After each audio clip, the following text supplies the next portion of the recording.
So, Mark Vernon, thanks very much for joining me on Hermitix podcast. Thank you for having me on. I'm a long time listener, so it's lovely to contribute in this way as well. Thank you. So we are going to be discussing your recently released book, Awake, William Blake and the Power of the Imagination, which was published by Hearst Publishers, and a big thank you to them for sending me a review copy. And it is also a beautiful edition. We've also got the little poster behind you. And this is a book that is about the life and work of William Blake in relation to imagination, and also coming at it from your own, I believe, psychoanalytical and subtly political background. And it's, Blake himself is fascinating, and I feel it's an extremely accessible book, very fun to read, and it flows fast as well. I mean, it's great. So yeah, Mark, tell us a little bit about yourself. What did you do, and the origin of Awake? Thank you. Yeah, well, as you say, I work as a psychotherapist and do that about half my time, and then the other half, I normally have some kind of writing project. I, do speaking and so on as well, but particularly focusing on inner life, and so both at a therapeutic level, but also a spiritual level. I increasingly feel that these worlds well, maybe they are coming together, but really need to come together more and more as well. I sort of feel that psychotherapy arose in a way out of the trauma of the Reformation, when certainly on these islands, that great living tradition associated with monasticism disappeared almost overnight, and psychotherapy was one product of that, for good or ill.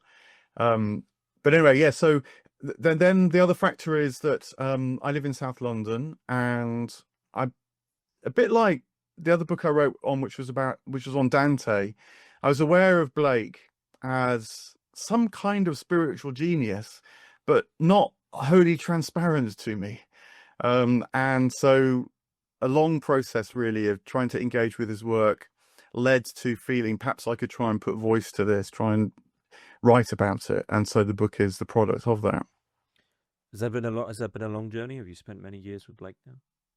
Yeah, I mean, one of these figures that you're aware of from school, even before perhaps, Tiger, Tiger, Burning Bright in your anthology, and then having very regularly heard phrases like to see a world in a grain of sand, or if the doors of perception were cleansed, everything will appear to man as it is infinite, and being drawn by that, but not quite sure where else to go with it. And I think that this is quite common with Blake, that people kind of grab a bit and then they feel that supports the political Blake they like, say, which incidentally might be of the left or of the right, or the creative Blake that they like, which again might be sort of fine art, might be strip cartoons, and even the philosophical Blake. Actually, I mean, he's informed quite a lot of different traditions. I guess mostly with a spiritual inclination, like transcendentalism. But I felt like I wanted to try and understand him afresh, and it partly involved going on sort of pilgrimages around London, the places that he was associated with. And it is striking how if you read something in a particular place, the resonance is that bit stronger, and you begin to feel like there's a glimpse of something more opening up here. But then I'm particularly indebted to the Temenos Academy, which is an organization that does long readings of great texts, and it was founded by Kathleen Raine, who was a great Blake scholar. And that really was what made me feel Blake was becoming a friend, and not just someone in whose orbit I sort of swung by every so often. Yeah, and then the book being the sort of next step after having read particularly the long poems Jerusalem, the Emanation of the Giant Albion, and Milton, the other fairly long poem of Blake that was published by him. What does that feel like for Blake to become a friend? Because a lot of people seem to have that relationship with him. He's a very personable writer. I think it means for me more that I could dive into even the very dense parts of these long poems and still feel the call, still feel that, this golden string, as he says, that he gives us, I could keep winding slowly and see where it was leading me, rather than there being, some parts of Blake that feel accessible, immediate, and you can feel a depth though even in that immediacy. Like many of the shorter poems, the Songs of Innocence experience, but even the harder parts began to feel like they were releasing something. And I think he's kind of like Tolkien, that certainly in his later work, he invites you to enter a complete world and dwell in that world, and then it educates and forms you, rather than trying to allegorize or interpret the work too quickly. You can sort of pull bits out for sure, and he can craft very dense sentences, but also very luminous sentences, and so you can just sort of go for the luminous ones. But I suppose it's embracing the whole of Blake. That's really what I mean by becoming a friend. It's interesting. I mean, I've got these questions outlined, but you keep giving me things to springboard off. You mentioned there that releasing something. What does Blake release? What does his work release? A growing trust in the imagination. And I think this is one of the big correctives that he offers our time, that imagination is not something that you have, I may have, particularly more creative people have, as a sort of private possession that we beam out onto an otherwise dead cosmos, hoping to stir it into some kind of color and life, but rather that we dwell in a great flow of imagination. Imagination is reality itself, and what we see with our empirical senses is a manifestation of that, but the manifestation is like a threshold through which you can step that is drawing you as well. And that is the kind of deeper light that his work can, maybe it's an easy word to use in a way, but sort of initiate in you. It is a kind of formation, reading Blake. You don't sort of read it, get it, and then move on. You read it and read it again and read it again. And like all great inspired texts, actually, I think this isn't special to Blake. Any great inspired text, whether they're canonical like the Bible or like the Divine Comedy, they release something in you in that sense. Is it a willed conscious choice, do you think, to step into that flow of imagination? Or sometimes are you caught up? I'm actually more in favor of the willed conscious choice than the catching up. I mean, it might just be that I'm not particularly familiar with ecstasies, but I think that the deeper reason, though, is that Blake himself says that this is, if you want to be active in this process, because it calls forth all that you have, rather than passive. He felt that too much of what we now call the modern world had become passive, like we're onlookers. We live behind a camera, sort of grabbing bits, taking snapshots, to use the image of another person who's inspired me a lot, Owen Barfield. Whereas really our task is to situate ourselves, to use Barfield's metaphor, like Aeolian harps, kind of tuning ourselves, refining the sound box, and then making sure we're in the right position so that the wind, breath, spirit can sing in who we are. So I think it is much, there's a certain kind of will, a desire to align with that which is greater than oneself, not, pressing one's own will upon things. That's interesting. I mean, the image of a Aeolian harp as this is a good, it's a great symbol to use there, because you can't force an Aeolian harp. There's something gentle about the positioning. I've read accounts of people trying to hearing the sound once and then trying to sort of hastily, almost metaphorically hastily, find the moment of imagination or inspiration again. But you kind of, there's a willing in placement, but you also, there seems to be sort of temporal moments there that come and go, and you can't force that again. I think that's absolutely right. And I think another aspect of this calling, that Blake and others make on us is it's something about stepping into what's immediate. And in more popular spiritual circles, I guess it would be called the power of now. In more highfalutin Christian circles, it might be called the sacrament of the present moment.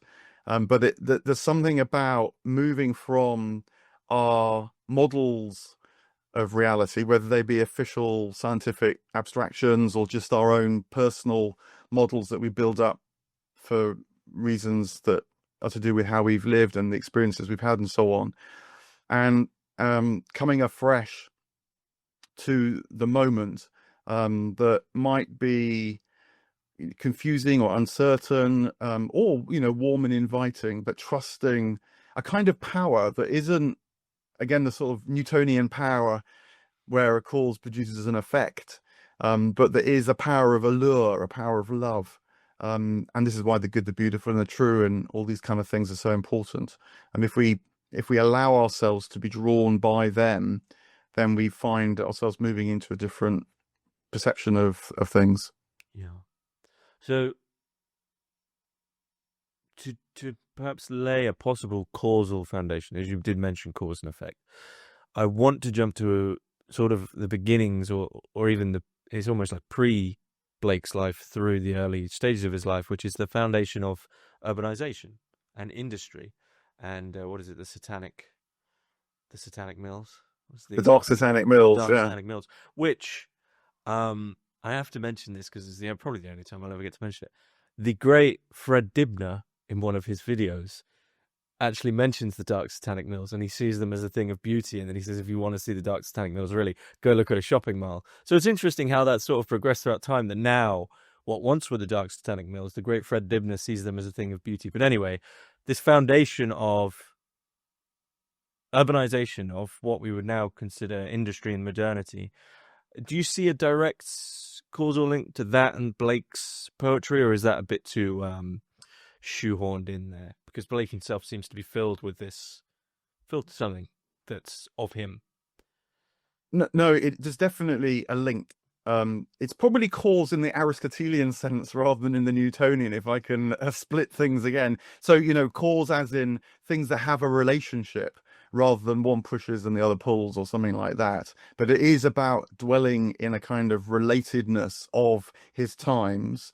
But what I think's fascinating about Blake is that take that phrase, dark satanic mills, he actually coins that phrase before there were mills on the Lancashire landscape, or the Industrial Revolution didn't really get going until the Victorian period, just maybe a decade or two, but after him.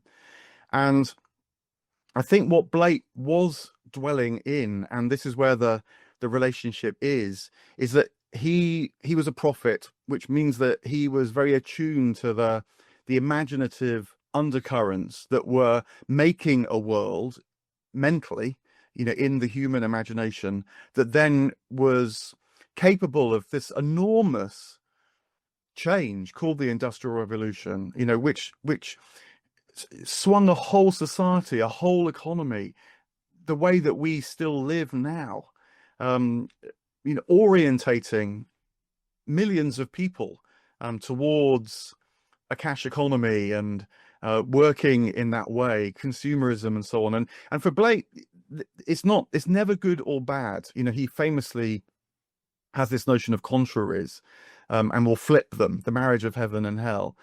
But what he is about, I think, is dwelling in what can seem like contraries, particularly of good or evil, and not deciding too quickly, but allowing yourself to feel imaginatively into those currents. And then you have a way of being, well, to use a Christian phrase, sort of in the world, but not wholly of the world. So you keep your freedom even amidst what's happening. So Blake, to be less obtuse about it, perhaps, Blake loved, I think, the British Empire. He loved that London was receiving all sorts of things, goods, but culture, people from around the world. And part of, what informed his spirituality isn't just a kind of core Christianity, but was also particularly insights from the Indian subcontinent and also from the Americas, indigenous people from the Americas, as we would now call it. And he can celebrate that at the same time as looking without flinching at slavery, at chimney sweeps in London. And the kind of downside of all that as well is he says Jesus walks through the markets of London in a great celebration, but also, the human form divine is tortured by what this kind of activity can bring too. So this is what innocence means to him. Innocence doesn't mean naivety. It means being able to say yes and to life. So, the dark satanic mills might be beautiful.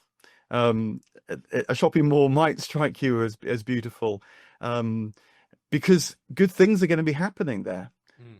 They're perhaps in a way very imaginative places, but Blake's also aware that they're perhaps an imagination that's been constrained in a certain kind of way too, and there's going to be a price for that. And so I think that that's how he would understand the Industrial Revolution, that it's an enormously impressive, imaginative undertaking, but it has these consequences, perhaps of which a couple hundred years on we feel more alert to than even people did then.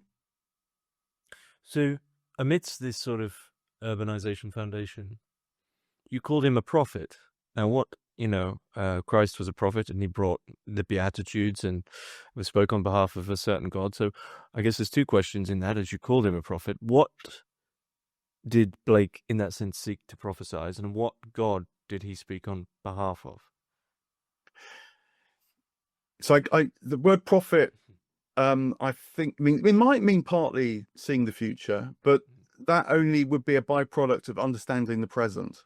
So someone who understands the inside of the present, and the way that they speak to that might be poetic, might be imaginative, imagistic. It might be, for Blake, it's not really moral. If you're starting to speak to the present with a moral voice, you're already narrowing your perception. I think he's very against moralizing, the wastes of moral law, as he calls it. But that's kind of the way in which I mean prophetic.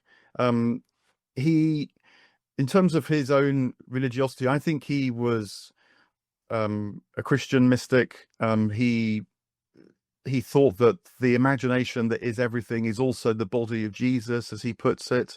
And I think what he might mean by that, apart from any devotional sense, is that in the Christian tradition, the incarnation, of which Jesus is the sort of the primary manifestation, is the bringing together of these contraries, the finite and the infinite, the temporal and the eternal, the embodied and the spiritual, and so on. And so therefore, in that Christian mystical understanding, this is how we can be alert and become aware of how that's true everywhere, not least of which inside us. He's a bit like Meister Eckhart.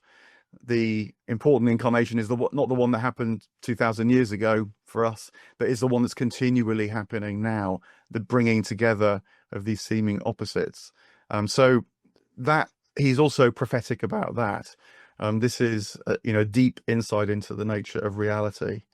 But maybe just to add as well, I hope I'm not sort of running ahead too much, but he was deeply informed, I think, particularly by Indian mysticism. The Bhagavad Gita was translated during his lifetime into English because of the activities of the East India Company in 1785, and he knew the translator. He did drawings of Brahmins. Unfortunately, we don't have his copy of the Gita with its annotations. We do some of his books, a few, but in various ways, imagery from India, as well as these great inspired texts like the Gita, I think they awoke within him aspects that's present too in Christianity, that not just him but others at the time were sort of reviving. I mean, the word I don't really want to use it, but it's the easiest one. The word heretic is often thrown around, or at least maybe not even blasphemous, because it all sounds very hostile. But Blake is someone just tiptoeing on the edge of what, as the church or as believers, what are people meant to exactly do with it? There's an air of unorthodoxness about his understanding of things. Well, I try and push back on that in the book, actually, because you're absolutely right. This is said. I mean, it kind of comes often in the same moment as him accused of being crazy. comes as well, a kind of crazy heretic. But I think that he's more orthodox than many Christians realize exists today.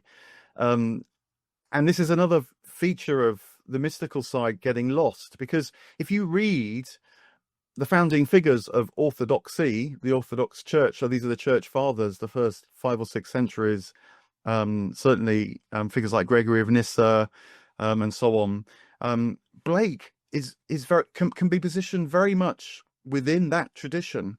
The form of his writing, of course, is very different. But for example, he very clearly states very early in his publishing career phrases like, "Therefore God becomes as we are, that we may be as he is."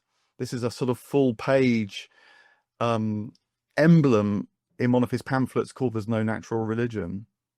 And that is a phrase that all the great church fathers like Gregory of Nyssa chimed again and again and again across the early Christian centuries, and was familiar to their medieval mystics as well, but has got lost since the Reformation, where there's been instead the sense that there's a almost infinite abyss between us and God, and so God becomes as we are to rescue us from a fate worse than death, rather than to inform a continuous process of creation that we can know now.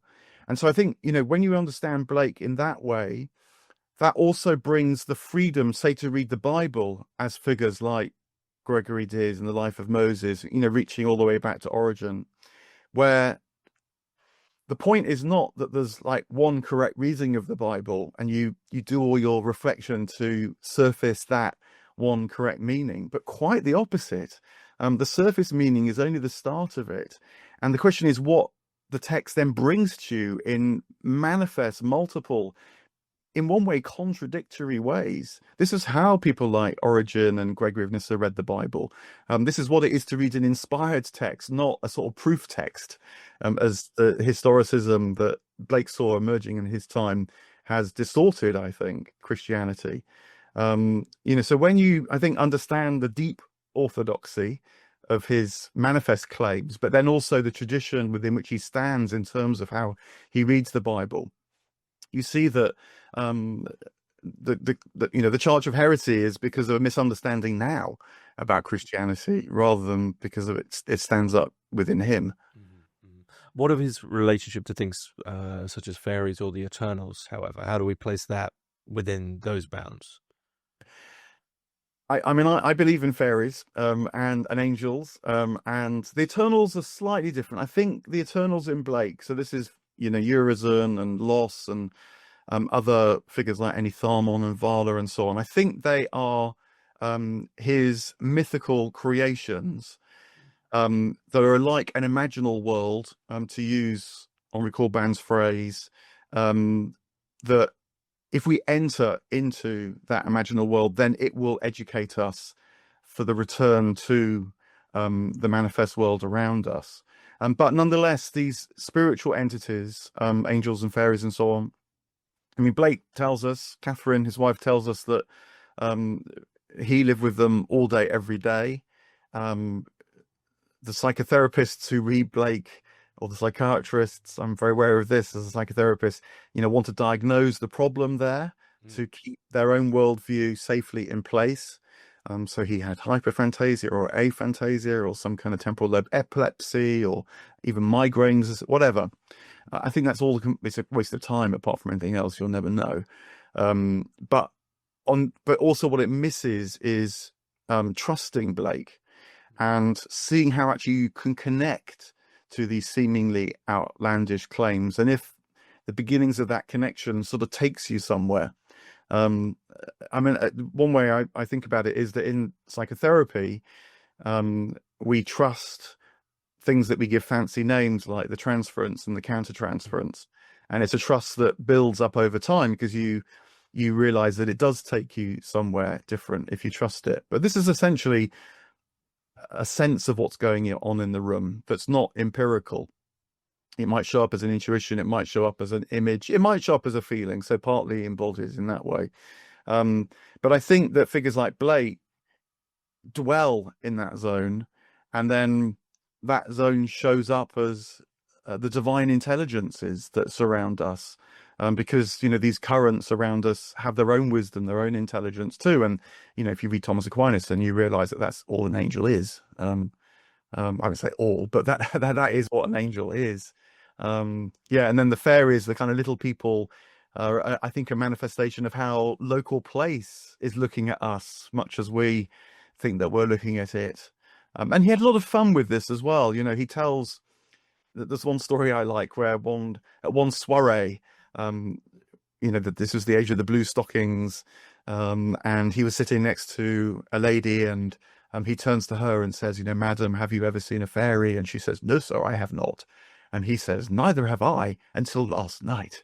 And then he describes seeing a fairy funeral. And he loved figures like Teresa of Avila, who too wrote very extensively about living with this second sight. And, she got into trouble, but she was, clearly a very intelligent person. So I think being open to that and seeing with your discernment, not in a kind of passive way, where this might take you. I think that's part of the invitation of Blake. So you mentioned it a couple of times. I'm just wondering if you could expand on just what it is to trust Blake. To spend time with him, his images or his work. I mean, I do a kind of lectio divina on phrases that stand out, so reading it slowly, repeatedly, asking what words stand out, letting the soul of the words interact with your soul, and doing that with this kind of innocence, meaning this sort of wise openness. So you're conscious of what you're doing, but inviting in the more. I mean, it works. I guess my sort of practice of choice is a kind of contemplative practice anyway. Silence, matters to me. And so it fits in with that approach towards things as well. But then there's also reading Blake in groups. That brings a different quality. Reading Blake out loud, not just quietly. In places too. Trusting. Well, Kathleen Rain used to say, figures like Blake, you don't just learn about them, although that can be helpful, but you learn from them. So you go to Blake expecting him to show you something you don't know. And not just the kind of extension of what you do already know, but a flip even into something completely different. So it seems that trusting then has a relationship to something nowadays, which is all talked about, especially in relation to figures like Blake, to the notion of re-enchantment, that to trust him is to be re-enchanted. But I wondered, to what extent do you think Blake is re-enchanting? Because to what degree would he actually see the world as disenchanted? But yeah, you're absolutely right. Nothing was disenchanted to him. In fact, the book might have been called actually William Blake Re-enchants the World. But then the publisher pointed out that to most people, they haven't got Weber in the back of their mind when they heard the word re-enchanting. They've got like fairies casting spells or something, which I'm not against, but nonetheless, we want to suggest something bigger than that. Yes, but he, I think it is a kind of re-enchantment, meaning well, maybe two things. Partly it's the rediscovery of the enchanted world that was always there. But then I also really like this phrase that comes from a book about misenchantment. It was a book about money. I can't remember the author at the minute, but he coins this notion of misenchantment. So, for example, he argues that particularly in the modern world, and this is particularly happening in Blake's time and has become intensified in ours, we live in a world that's just enchanted in a different way, and particularly associated with financial value. Bling dazzles us, and large amounts of money dazzle us, and the words like value and wealth and riches and so on, they're both material and spiritual words for a reason, but we just got drawn into the material reading of them. So I think we live in a thoroughly enchanted world, in the sense that non-material shapes and forms deeply affect how we feel we're doing in life, whether we feel we're well or not. You hear it every day in the news. Is the economy up or down, Mm. in terms of growth and so on? And that's a kind of a metric put to a sort of enchantment. You read, I'm with yeah. you, but it doesn't beget a feeling of wonder or mystery. I mean, and I don't, I think your point is important because one and the same time, it doesn't beget wonder or mystery, but I also don't want to hastily apply onto enchantment a heavy-handed aesthetics of fairies and, I don't know, whimsical flowing lights or something like that. So I see your point, but I still feel in Blake that there's a vitality and a vibrancy you don't feel. Money's heavy. The enchantment of money is it's like lead, whereas Blake is light. Or maybe that's just my own reading. No, I mean, I think you're right that he would say, the enchantment of money is single vision and Newton's sleep. It is being preoccupied with something, but it's closed right down, and it is therefore heavy, and it stirs desires like possessiveness and so on, rather than kissing the joy as it flies, that much lighter notion. So I think you're absolutely right. But I think what Blake would like us to understand is that this enchantment is alive and kicking. You don't have to sort of say, do I believe in enchantment or not? If you like, it might not be there. No, it really is. The question is, are you engaging with it in the most expansive sense? That's good, expansive for your humanity. So yeah, the quality of the enchantment, like you're saying, I think is about discerning the enchantment. So as per the title of the main title of your book, which is a single word, awake, is to not engage or to disengage or maybe to be ignorant or to ignore this form of enchantment that we're talking about. Is that to be asleep? Yeah, single vision, Newton sleep. That's the kind of opposite. And then awake is this word, is very sort of Blakean word. Awake, awake, O sleeper in the land of shadows. So the person who's not awake doesn't see. And then there's also the sense of awaking in order to be able to embrace the light. So when the figure of Jesus appears in these great poems like Jerusalem, he awakens Jerusalem, he awakens Albion, and then there's a sense of embrace as well.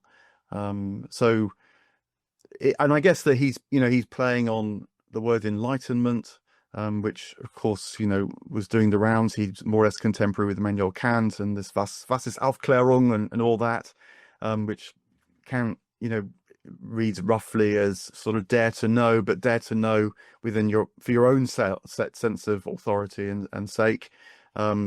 Blake's not wholly against that.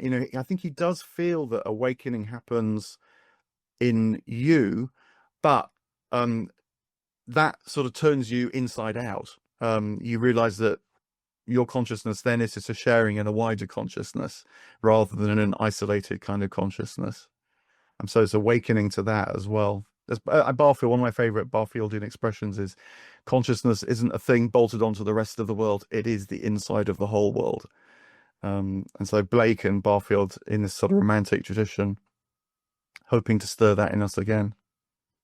I'm glad you brought that in because that inside, which seems like a wholeness, it's the reason every time I read Blake, I'm so suspicious of the duality. We've mentioned it a lot. The dualities, the opposites, love, hate, joy, misery, urban nature, if you wanted to put it that way, sleep and awake.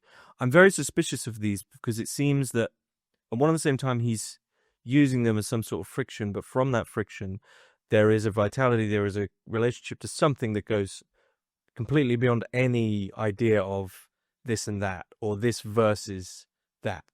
And so they're sort of used up, and then they become something else when you look at them because of that. I don't know, but maybe that's an incorrect reading on my part. Well, I think that he is. I mean, I think the guiding metaphor here actually derives from magnetism. This Blake's very interested in the sciences of the time, and magnetism is one of the cutting edge sciences of the time. Again, near contemporary with people like Faraday. Coleridge, who's a near contemporary, writes very explicitly a lot about polarity, and the notion of polarity becomes absolutely central in Coleridge's philosophy, from the poles of a magnet.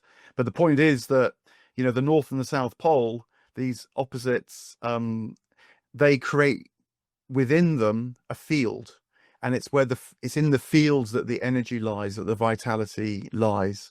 And if you try to separate a North Pole from a South Pole, of course, say cutting a magnet, you just double the magnet and you get double the field, and so on. So it's I think this is the guiding physical manifestation of what Blake called contraries, and the point is to dwell in the field, not to try and decide which contrary is true. Is that to dwell in that field? Is that what it is for perception to appear as infinite? Yeah, because he famously does this in his own work. He puts images always alongside words, and we're told that he would put images and words and music together as well. Apparently he was a great musician, but no one wrote it down. But the idea is to, in this, we would say, kind of multimedia context, to be able to step into something that your mind can't contain, but yet it can engage with, and so can become active within, can sustain its agency within, but through giving what you have back to the field from whence you came, if you like. It's a very sort of dynamic relational understanding of what it is to live in fields. And a bit of a curveball, but how does love relate to all this? Because it's mentioned so often in Blake, and I have to mention it. So what's the importance of love? He talks about, well, two immediate ways in which he talks about love come to mind. One is opposition is true friendship. If friendship is a form of love, and he thought that the best friends are those that we have some sort of tension with, but we're still friends, so that together you can move into something that neither friend can possess or constrain, but can together open up. So that's one form of love. He also talks a lot about erotic love, of course. Eroticism in his imagery is very big strand. But another pushback that I want to make is he wasn't into a kind of free love, a libertarianism. He resisted moralizing about erotic love because he thought there was a kind of larger love. The way that he puts it is the erotic love that can awaken in you the fact that everything that lives is holy. Everything that lives is holy is a kind of phrase, and you realize that by realizing that this thing that you experience as erotic desire actually is a desire in all things to fulfill themselves, to find life, to connect, to sort of return to a kind of unity. And so, particularly in a relatively early poem, Visions of the Daughters of Albion, I think he directly actually engages with Mary Wollstonecraft's advice, which is a sort of moral carefulness when it comes to erotic love, for the very good reason that, especially if you're a woman and not careful, then you'll be living with the consequences. But Blake is really wary of that. He feels that if you ever limit desire, you risk limiting that which might lead you back to God. So it's a very serious thing to limit desire, but it's also a serious thing not to discern desire and to try to track a path that leads to a more expansive satisfaction of your erotic love, rather than just having and holding one person and sort of asking them to fulfill you wholly. The sort of narrow romantic vision.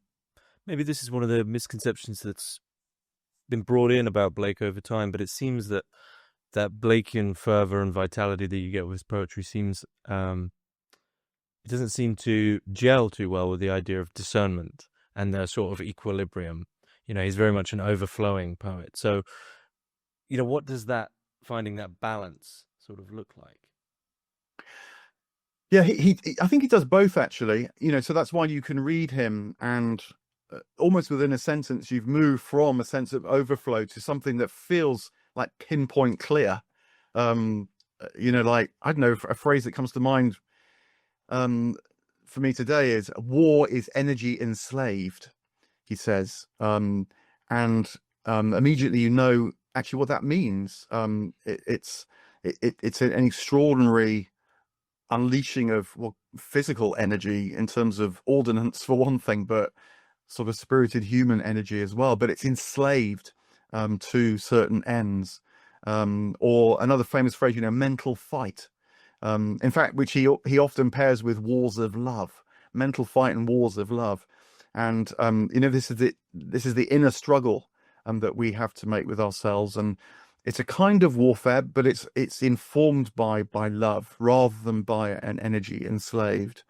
So I think he gives you sort of crystal moments as well as the overflowing moments, and then there's other things which are kind of in between. Maybe now I'm thinking, look, quatrains like he who binds to himself the joy does the winged life destroy. He who kisses the joy as it flies lives in eternity's sunrise. Um, I remember hearing that phrase the first time and thinking, gosh, I don't really understand that, but I want to know what it means. Um, and so that's something, which you can return to time and time again. And what about I guess jumping back just a little bit, because maybe people wouldn't want to put this with Blake, but as he works with contras, what about hate? Because it does seem that the positives always have a, I don't know, they always have the say, I would say, for Blake. So what about hate? Well, hate, I think, for him does have a role, and this is a slightly post-Blakean psychological gloss, which I do try and resist in the book. I mean, there's a great temptation to sort of, well, many people might be tempted to read Blake through Jung or something like that, which I think means you sort of lose Blake. But nonetheless, I think it is a true insight in psychotherapy that, I mean, this is a fairly obvious insight actually, that you really can only hate someone that you previously and perhaps still do really love, because hate is a form of connection and a bond as well. And so it, although they're contraries, they're also actually deeply entwined and entangled.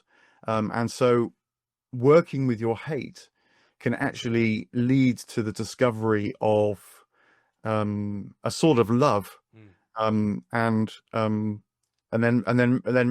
manifest something that you just had no awareness of the possibility of it when you were, thinking, I just hate that person, I hate that thing, or whatever it might be.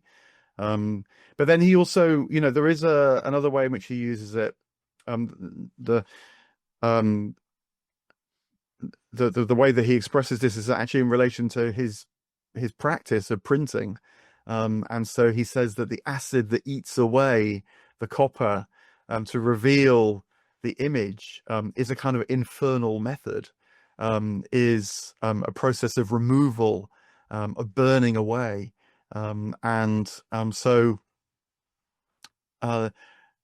what might be negative in one moment might actually reveal something positive in the next.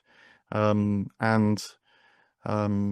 yeah, I mean, I think it can sound a bit highfalutin, but actually, if you're in any kind of relationship, you'll know that the moment of hate might be the moment to ask yourself, why do I find that so irritating? And therein lies the possibility of some sort of expansion. It seems then that the real destructive position would actually be one of indifference or apathy. Yeah, that would certainly be true. And exuberance is eternal delight. The road of excess leads to the palace of wisdom. All these kind of phrases of Blake speak to that. But I think he's also deeply against, I think I mentioned this, but deeply against moralizing, as if you've got to decide whether something's good or bad, as if that is the way to go. And I think, I mean, he doesn't quite put it like this, but he is keen on the phrase the wastes of moral law, and he was very against most churchy Christianity of the time, which was a sort of moral creed designed to keep civic society in place. And I think the way he understands that is that, well, a bit like, I don't know, a fertilizer will aim to do one very good thing, make the plant grow, but it's ignorant, it's completely blind to the wider ecology, and so it wastes the wider environment. And I think he thought that's what happens if you get too moral, that you end up wasting the fullness of life, maybe with the desire to do one particular thing well, or to sort of write a line in the sand. And I think this is a problem that churches, certainly the ones that I know to this day, have when they become focused on moral issues, as if that determines whether you're in or out. So they just end up eating themselves. Well, pretty much all of the sacred and all of spirituality has been reduced to morals, which is, 10% of the whole thing. They've become petrified, which is the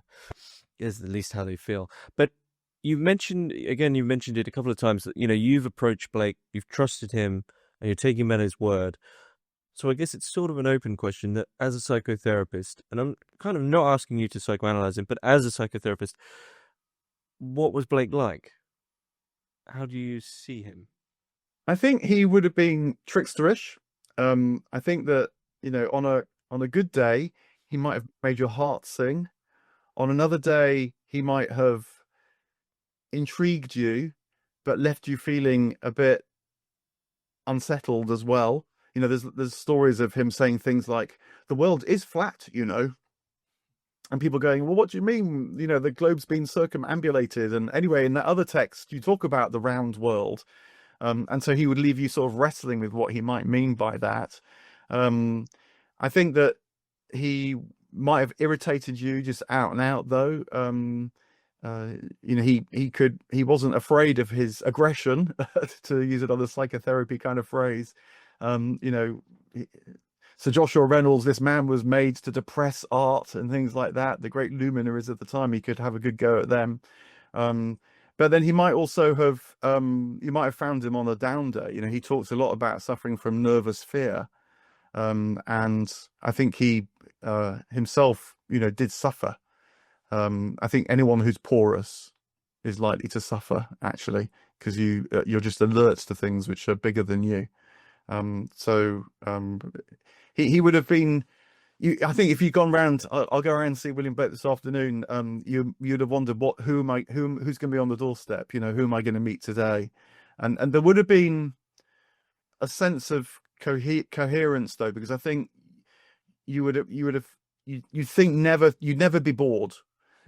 You'd always have the sense that something more was going on here, whether it was a lighter or a darker day is a sort of secondary issue. And I think that's why people loved him. What do you think he might make of your book or his posthumous fame? I've thought about that because it's not poetry. It's not. I have no ability with imagery. It is designed to help people approach Blake. So I've used the incidents from his life, and then those as stepping points to explore a particular important point about Blake's thought or his spirituality and so on. He did want to be famous. This idea, that's another sort of myth around him, that he wanted, that the kind of the artist in poverty, living in obscurity. He quite explicitly says he wanted to do well commercially. And he wanted to be a Michelangelo. He wanted to produce public art that would change the consciousness of society. So I feel for some reason, I feel a bit nervous thinking, what would he make of my book? I don't think he would feel it's untrue. Obviously, I don't think that, but whether he would feel, I don't know, whether he would feel it would explode minds in the way that I think he hoped to, in one way. I'm careful, and I hope I'm careful for the reasons of following the golden string. But maybe he might criticize my carefulness as well. Now I'm thinking about it. But I think he would have loved it that 200 years on, there's a whole industry around Blake, and that when there's an exhibition of Blake, hundreds of thousands of people want to go. I think that he would have said, well, of course, I'm onto life itself. That's why. So I mean, he's one of these key authors that people might often bring into this grouping of people we really need today because of his vitality. So I guess the question there is, what of Blake today, and whether or not we can use him today. But it seems really that he's not really temporal in that sense, that he's touched on some eternal vein somewhere. No, I think he's timeless. And that meant there's a reason why that adjective works. But I think he's also, he was also clear though that the timeless exists in the minute particular. If you go for a kind of general capturing of eternity, you lose eternity. It's a word that was coined since he lived, of course, but he lived in a fractal reality, hence the world in a grain of sand and so on. It was by knowing that which is most immediate around you that you discover these portals, and so the world shows up as infinite. So I think he would, address our times very directly with these kind of punching through observations, quite as much as he did, in the Georgian period. I mean, some people have even said, Blake would be great on social media because he'd come up with these phrases that would get retweeted, sort of thing. Is there anything you'd like to add about your book or Blake's life that you feel is key? No, look, thanks. I mean, I hope it's come across that I think he's a very sharp thinker. He engaged with figures like John Locke, as well as Bacon and Newton and others. He read David Hume, Adam Smith, but yeah, also that I think what he does offer is a kind of practice. It is a way of living, and tuning in to the felt side of an image or of a poem, and following that through is very much what he's about.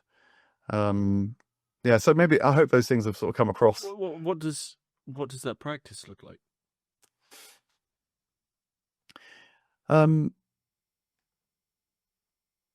I think the thing that I'm thinking now is, I think you don't have to be anywhere else in order to beginning to gain an expansive vision. You don't have to. There's no sort of person that you need to discover, or secret waiting just over the horizon, or even a kind of ecstatic experience that you somehow need to have to blow your mind.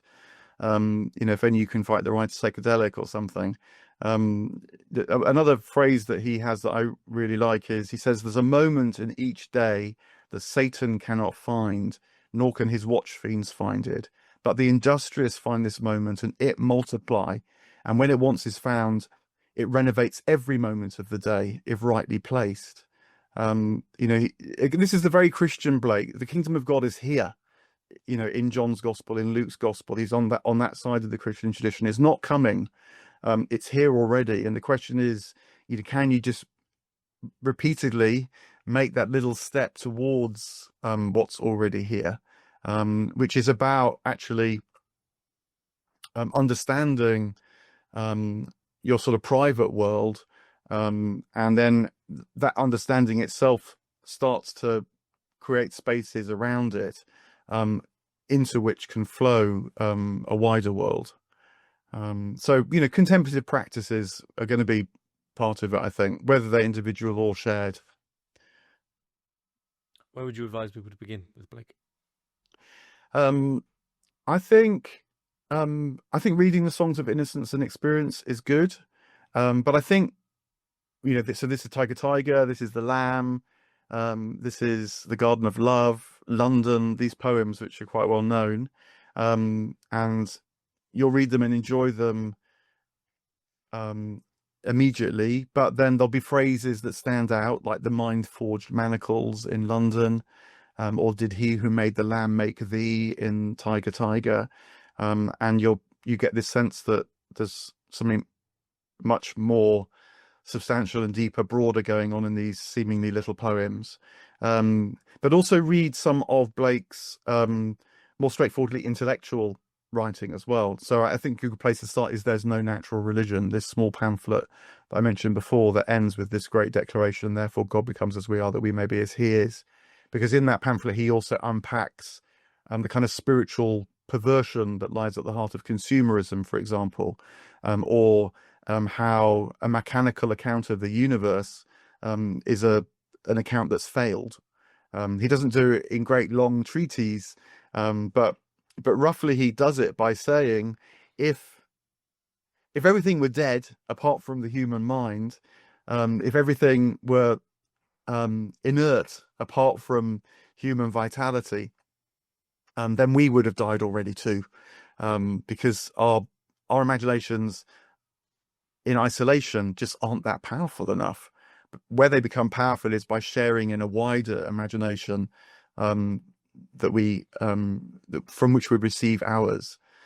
So a dead world can't account for the world that we know, would be another way of putting it.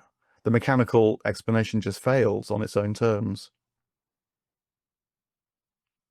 Sort of seems like a hopeful note to end on. Well, yeah, I mean, I hope so. I think, it's maybe just also to mention, Blake lived in very tumultuous times. We mentioned the business about empire and so on at the top, but England was basically at war with France the whole of Blake's life. Either actually at war, hot war. He was born during the 7 Years' War that Churchill called the First World War. Then there's the French Revolution and the Napoleonic Wars in Europe. These were devastating times. Millions of people died. There was the threatened invasion in England. And so it wasn't, like often is the case, actually, that in dark times, new light is born. And so I think there's kind of a hope in that, if the darkness of our times can feel quite pressing. There you go. Well, I'll be sure to put links for Awake, William Blake, and The Power of the Imagination in the description below. And again, thanks to Hurst. What are you working on now? Or are you taking a break? No, I do want to try and stay with Blake, actually. Partly through the generous invites of people like yourself talking about it, because the talking, I think the dialogue form actually is a way in which you can feel the vitality of these things. So podcasting and so on, which I do too, I think is a really valuable medium, actually. So I hope to be part of the championing of Blake. In a couple of years, in 2027 is the 200th anniversary of Blake's death, and I know that Blake lovers are already thinking about Blake 200. So hopefully this is part of a Blake revival. Hopefully so. So links and your podcast is yeah. So I have a YouTube channel, and then I release things on podcasts. It's called Inner Life. I do Substack. The website, thanks. If I mention this, markvernon.com. I try and pool everything there, so you can find your favorite form from there, I hope. Okay. Well, I'll be sure to put the link for your website and the book in the description below. But Mark Vernon, that's been a fantastic conversation. Thank you. Thanks. Thank you very much for all that you do as well.